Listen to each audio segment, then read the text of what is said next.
Je suis pas là pour plaisanter. Ça va partir.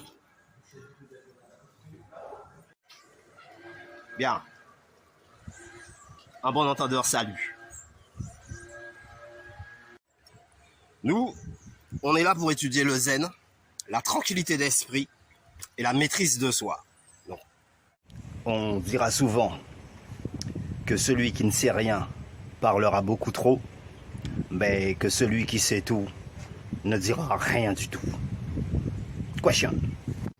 Lorsqu'on parle d'évolution, on entendra l'évolution matérielle, donc technologique, innovatrice, l'évolution imaginative, c'est-à-dire un écrivain, un artiste, un sculpteur, et puis l'évolution spirituelle,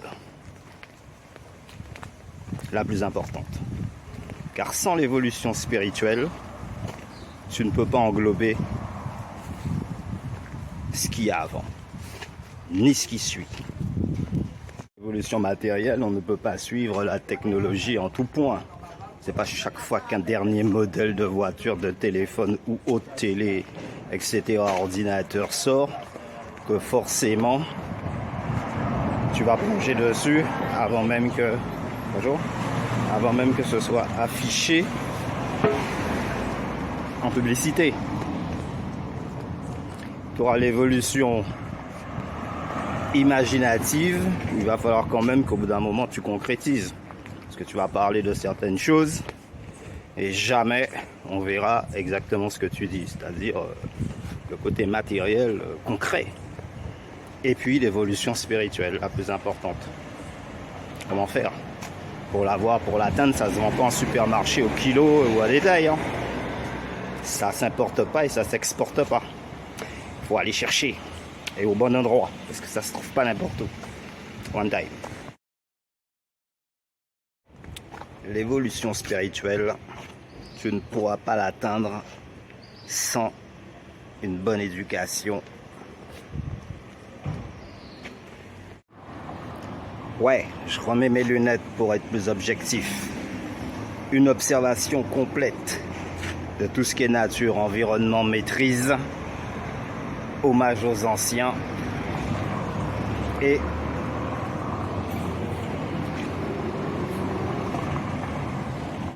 la direction à suivre pour atteindre ses objectifs. Et toujours être prêt à se lancer des défis réalisables certes, mais innovateurs à chaque fois. Il faut essayer de se surpasser dans tout ce qu'on fait. Sans pour cela dépasser la mesure, donc connaître ses limites, ses capacités. Ne jamais se lancer dans un défi impossible à réaliser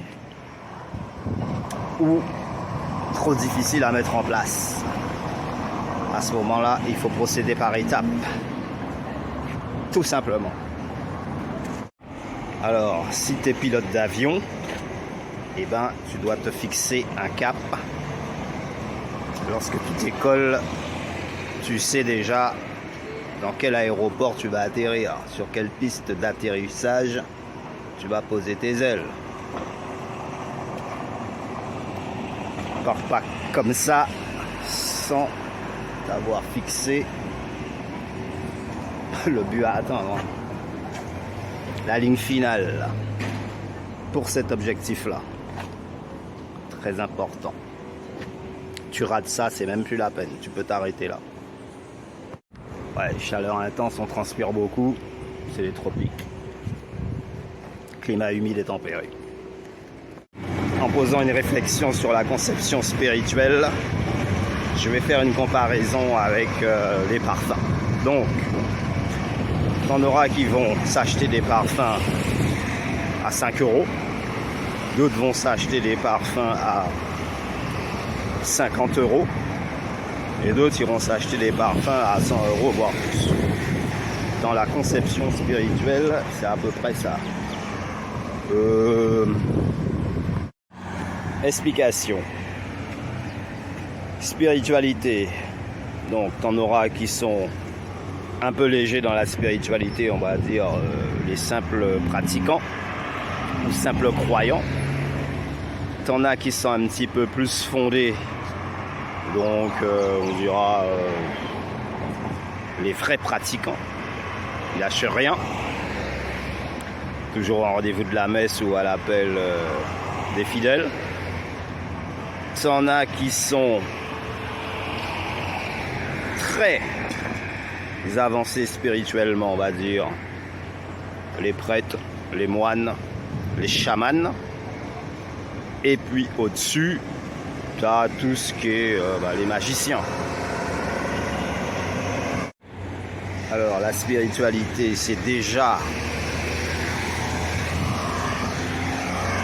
savoir vivre avec les autres, être à la hauteur de toute difficulté et forcément avoir une connexion avec le ciel, c'est-à-dire l'invisible. Et c'est là où tu vois si quelqu'un est fondé ou pas, dans la mesure où beaucoup sont toujours bien habillés pour la messe, ou toujours bien habillés pour les cérémonies, etc. Ou ont les belles paroles, peut-être basées sur la Bible, ou peut-être une quelconque secte, éventuellement.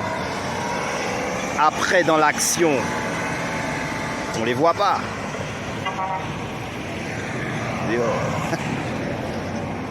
Ils rendront service à personne, même si derrière ils ont les paroles qu'il faut et qui vont avec. Mais si tout le monde s'arrête sur ce qui est matériel, et bien forcément ça empêche un stade d'évolution spirituelle. Et il y en a qui vont se sentir importants uniquement parce qu'ils ont réussi à assurer un minimum de confort matériel. Et donc ça leur donne l'illusion, l'impression du devoir bien accompli et d'une vie bien remplie. Bon, pourquoi pas, hein. Ouais, alors, évidemment, il faut l'argent. Mais il faut aussi la conception spirituelle, tu vois. Ouais. Parce que tu peux pas avancer dans un monde aussi dangereux, aussi périlleux, avec autant de méli-mélo, contre-verse, recto verso et vice versa. En plus, il y a énormément de tentations à tous les niveaux, hein. C'est pas uniquement ce que tu vois, ça te donne envie, hein. Il y a tout genre de tentations qui peuvent t'amener non pas vers des sommets, mais plutôt vers le bas. Alors, d'où la nécessité, voire même l'obligation, d'avoir une conception spirituelle soudée qui te tient en dehors, qui te crée un dôme de protection pour t'éviter certains problèmes, dans la mesure où ça va te pousser à une réflexion, te donner une stabilité d'esprit, un mental fort, rude, rodé à toute épreuve, te permettant de te lancer comme tu veux, quand tu veux, dans toutes sortes d'études ou d'aventures même, et te permet aussi d'évaluer ton stade de progression par rapport à ce que tu étais il y a 5-10 ans, ou par rapport à l'épreuve que tu as dû traverser, ou encore tout ce que tu as pu réussir.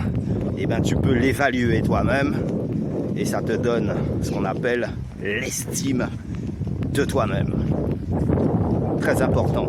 Et ne pas attendre que c'est les autres qui te disent ouais t'es un mec bien, t'es une fille super, non. Mais tu dois. Alors pourquoi il faut avoir une bonne spiritualité? Justement pour savoir comment se comporter dans ce monde, comment déjouer les pièges et comment aborder la vie de façon plus objective. Pas attendre que les autres te disent que tu es un mec bien, que tu es une fille superbe. Toi, le sais déjà et t'estimant de haute valeur. Très important. Et il ne suffit pas de dire je crois ou je pratique. C'est sur le terrain, dans la réalité, que ces preuves-là doivent être mises en avant.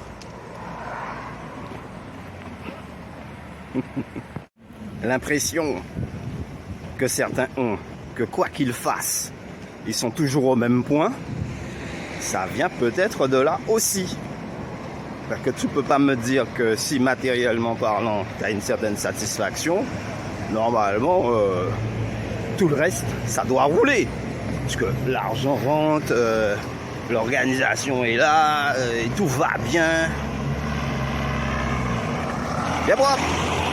Tout va bien et tu ne peux pas être dans la plainte ou dans la contrainte. La logique, elle est là. À partir du moment que tu as un bon compte en banque, même s'il n'est pas super bien garni, tu as un moyen de locomotion décent, tu as du monde autour de toi quand même, à qui tu peux parler, à qui tu peux demander X, Y, Z, mais viens pas te plaindre et dire que c'est parce que il y a quelque chose qui va pas, et ben tu manques un petit peu de spiritualité, de bon sens. Et si tu regardes d'autres personnes peut-être qui sont en moins bonne condition que toi, matériellement parlant, eh ben, eux ils se plaignent pas. Pourquoi? Ben, parce que eux, ils ont un spirit high level, de haut niveau, tout simplement. Bye. Conception spirituelle à ne pas confondre avec fondation spirituelle, parce que ce sont deux frères jumeaux qui se ressemblent mais qui ne sont pas les mêmes. Nos ancêtres ont vécu sur cette terre pendant des siècles et des millénaires, là où le son des tam-tams résonnera toujours. Au-delà des monts et des vallées, des échos assourdissants emportés par le vent, là où l'atmosphère respire un air plutôt tranquille. Comme si le temps s'était évanoui à travers la brume, à travers la brume, à travers...